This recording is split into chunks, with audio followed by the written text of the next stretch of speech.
Пайгамбарыбыз саллаллаху алейхи вассалам айтат, бул хадисти Ибн Мажи имам Насаи жеткирип берип атат. Кейбир адамдардын туткан орозосунан бир гана таңзаардан кечке чейин чаңкап, сууга чаңкап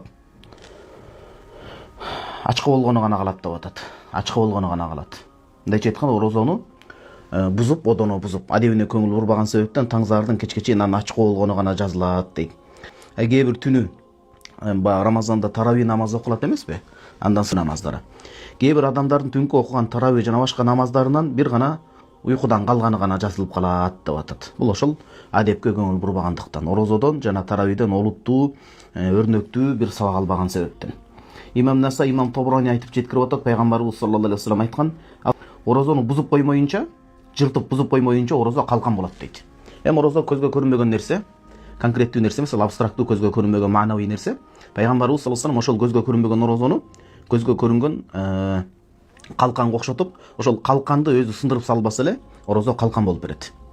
Кечээки сабактарда айтканбыз, мурдагы өткөн сабактарда орозо бул дүйнөдө дагы, акыретте дагы калкан болот. Бул дүйнөдө имандын нурун күнөөлөр менен мындай бир өчүрүп коюудан, акыл эсти туура эмес нерсе менен уулап, ал эми ден соолукка олуттуу зыян келтирүүдөн калкан болот, акыретте тозак азабынан дегенбиз. Сахабалар таң калып сурашты, таңыркап.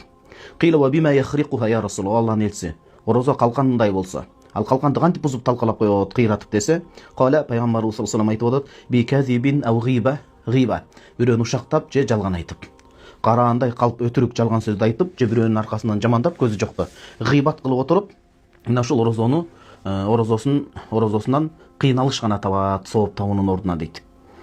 Фассияму викаятун маниатун минал азаби. Мындайча айтканда орозо акыреттеги оор жанчыдагы азаптан сактоочу калкан болот. Кудайым ушундай себепкер кылган. Адам ошол калканын бузуп албаган болсо эле, жалган айтуу менен же гыйбат кылуу менен. Пайгамбарыбыз саллаллаху алейхи вассаламга бул хадис ошол Муъжам ат-Табараниде келиптир. Пайгамбарыбыз саллаллаху алейхи вассаламга аннамраатайни самата айтып келишти, кабар жеткизишти.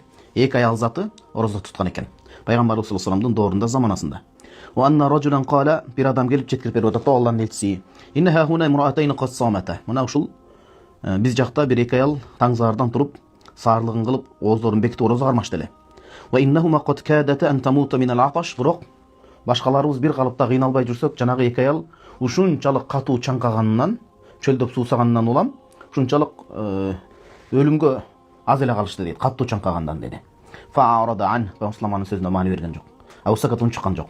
Жүзүн бурду. Суммаада жанагы эки аялдын, ал жакын бирөөсү аялы, бирөөсү ошол анын кошунасынын аялы болгон. Пайгамбар баягы каалабаган түрдө таризде мынтип жүзүн бурду да. Кайра келип сурады.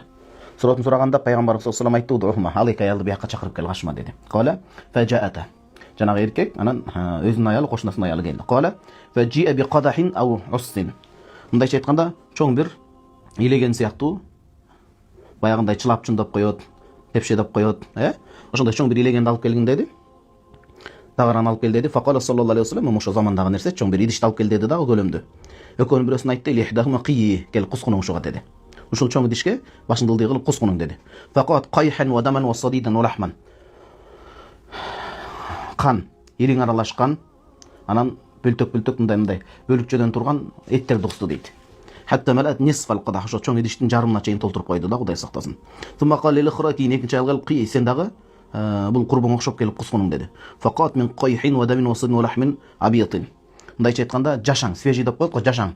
Адам жаңы мындай чийки быш эле кетти, жанагындай кусту да, кан ириң, бирок кошумча чийки этти да кусту бөлүкчөсүн. Ошентип жанагы идишти толук башына чейин мелтат кылып толтуруп коюшту көтөн кусуп.